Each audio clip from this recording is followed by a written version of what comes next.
Боже, радець, Божера.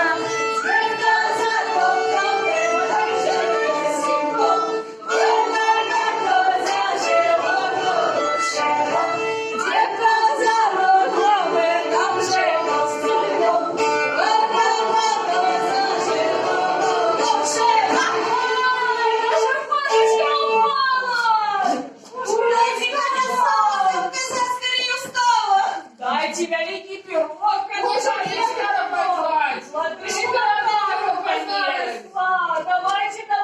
давайте, наспите наших пиканошек. Наша девочка не может ваших ходить. Давайте, начните вы на веселый конфет, давайте, ой, складывайте. Давайте. А то, конечно,